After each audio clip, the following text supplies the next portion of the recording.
आप देख रहे हैं V9 भारत टीवी न्यूज, खबर वहीं जो सच हो। नमस्कार, आप देख रहे हैं V9 भारत न्यूज। मुंबई कुर्ला में एक दिल दहला देने वाली घटना। कुर्ला में एक महिला के ऊपर हुई जानलेवा हमला। बाल बाल बची महिला अपना नाम हाजरा रियाज साहब बता रही है। यह घटना कुर्ला ब्राह्मणवाड़ी पाइप रोड की बताई जा रही है।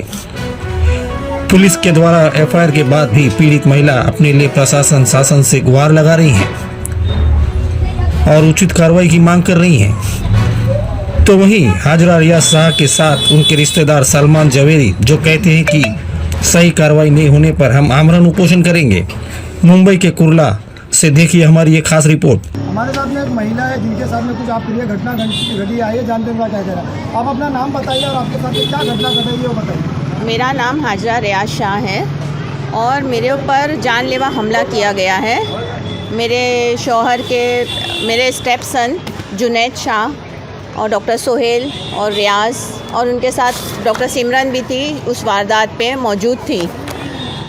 और मुझ पर अटेम्प्ट टू मर्डर का हमला किया गया है। हॉस्पिटल बुला के हॉस्पिटल को लॉक करके कैमरा बंद करके मुझे जान से मारने की ZRS हॉस्पिटल ब्राह्मणवाड़ी मुझे जान से मारने की कोशिश की गई है।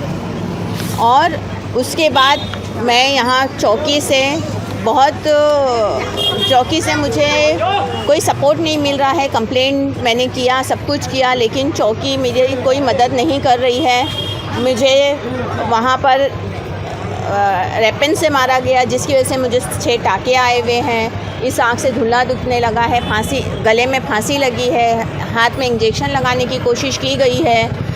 यानी उस दिन मुझे अटेम्प्ट टू मर्डर करने की कोशिश की गई है, लेकिन यहाँ कुर्ला चौकी में कोई सुनवाई नहीं हो रही है। जो धाराएं लगी है, जो हिसाब से क्राइम हुआ है, वो धाराएं नहीं हैं। ऐसे तो 307 होना चाहिए था, क्योंकि मेरे ऊपर पूरा जानलेवा हमला किया गया है। तो मैं सरकार से मुख्यमंत्री क्या चाहते हैं? शासन प्रशासन से मैं ये चाहती हूँ कि मुझे न्याय दिया जाए, मेरे साथ इंसाफ किया जाए। क्यों कि मुख्यमंत्री जी का ही कहना है बेटी पढ़ाओ बेटी बचाओ, लेकिन आज हमारे देश में औरतें हिफाजत में कहाँ हैं? अपने घर में ही औरत हिफाजत में नहीं है। तो मुझे इंसाफ की अपील है और मैं इतनी डिप्रेशन में हूँ कि अगर मुझे इंसाफ नहीं मिलता है तो ऐसे जीने से तो अच्छा मैं अपने आप को ख़त्म कर दूं, जिसकी ज़िम्मेदार कुर्ला पुलिस चौकी होगी। और रियाज, जुनैद, डॉक्टर सोहेल और सिमरन, ये 4 लोग थे जिनकी वजह से मेरे साथ ये सब हुआ है। आप अपना नाम बताइए और क्या कहना चाहते हैं संदर्भ में बताइए। मेरा नाम सलमान जवेरी है, ये हमारे कज़न लगते हैं।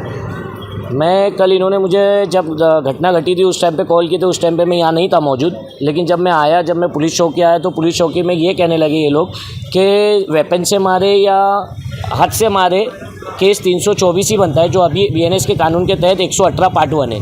तो मैंने इनको कहा जब 2024 में इसके ऊपर केस हुआ है, ऑलरेडी ये MD ड्रग्स का धंधा करते हैं, उनके जो लड़के हैं जुनैद करके। कहाँ पे केस हुआ था, कौन से पुलिस स्टेशन? यही कुर्ला पुलिस चौकी में ही केस हुआ है 2024 में, जो वो जमानत पे बाहर है। 15-20 दिन से अंदर थे। BKC चौकी में हुआ था, 15-20 दिन से अंदर है। BKC चौकी में हुआ था, सॉरी कुर्ला चौकी में नहीं हुआ था। वो MD का धंधा करते, ड्रग्स का धंधा करते और इनके ऊपर जानलेवा हमला करते। तो मैंने पुलिस से कहा जब इनको हॉस्पिटल में मारे तो CCTV फुटेज कहाँ है? तो पुलिस कहती है कि उनका CCTV फुटेज नहीं है, CCTV फुटेज बंद है।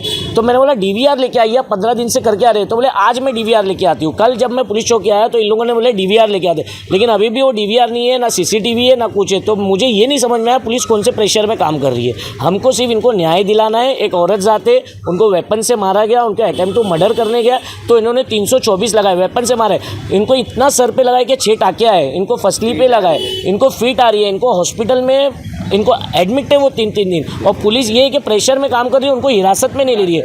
मैं सिर्फ यही जानना चाहता हूँ कि एकनाथ शिंदे साहब ने लाडली बहन योजना निकाली है, ये कहा है कि नारी सुरक्षित है, लेकिन हम कहाँ देख रहे? मुंबई में हमारे घर में नारी सुरक्षित नहीं है, तो हम कहाँ से देखेंगे कि नारी सुरक्षित है? हमारी एकनाथ शिंदे साहब से भी कल मीटिंग है, हमने बात की है, हम वहाँ पे भी जाएंगे, हम CP ऑफिस भी जाएंगे। अगर जब तक हमको न्याय नहीं मिला तो हम आमरण अनशन भी करेंगे कुर्ला पुलिस चौकी के पास। ये हमारा वादा है। हमको इंसाफ चाहिए, हमको न्याय चाहिए, और हमको न्याय इस तरीके का चाहिए, जो धाराएं लगना चाहिए वही लगना चाहिए। 324 नहीं चाहिए हमको 326 नहीं चाहिए। जो अटेम्प्ट टू मर्डर हुआ है 307 केस जब तक नहीं लगेगा जब तक हम इंसाफ के लिए लड़ते रहेंगे। बस हमारी मांग यही है। जिस तरह इन्होंने अपनी बात रखे हैं, मीडिया का कर्तव्य बनता है कि वो दोनों की पक्ष की सुने। तो जिन पे आरोप लगा है हम उनसे भी चाहते हैं, अगर वो भी अपनी बात रखना चाहते हैं तो वो भी हमसे संपर्क करें, अपनी बात रखें। और इसकी सत्यता को कोई भी चैनल हम प्रमाणित नहीं कर रहे हैं, ये इनका व्यक्तिगत था। आने वाले समय में जिस तरह अपडेट रहेंगे आने वाले समय वो भी देंगे। आप खुद सोचो कि महिला को इस तरीके से वेपन से मारा है। आज वो जिंदा है तो आज विटनेस बन गई है। अगर वो जिंदा नहीं रहती तो ये पुलिस बोलती कि वहाँ का सीसीटीवी फुटेज बंद है, तो हम क्या करेंगे। एक हॉस्पिटल में सीसीटीवी फुटेज बंद है तो ये लोग ड्रग्स का धंधा करते हैं, अंदर क्या क्या करते होंगे किसको क्या मालूम है। तो मैं यही चाहता हूँ कि हॉस्पिटल के ऊपर भी कार्रवाई हो, उन लोगों के ऊपर भी कार्रवाई हो, और जो भी है हमको न्याय मिले, इस औरत को इंसाफ मिले, बस हमको और कुछ नहीं चाहिए। जय हिंद, जय महाराष्ट्र। इस खबर की सत्यता को हम प्रमाणित नहीं कर रहे। सामने वाले पक्ष में जिस तरह आरोप लगे हम चाहते हैं वो भी हमसे संपर्क करें और अपनी बात रखें। आप देख रहे हैं वी9 भारत टीवी न्यूज, खबर वहीं जो सच हो।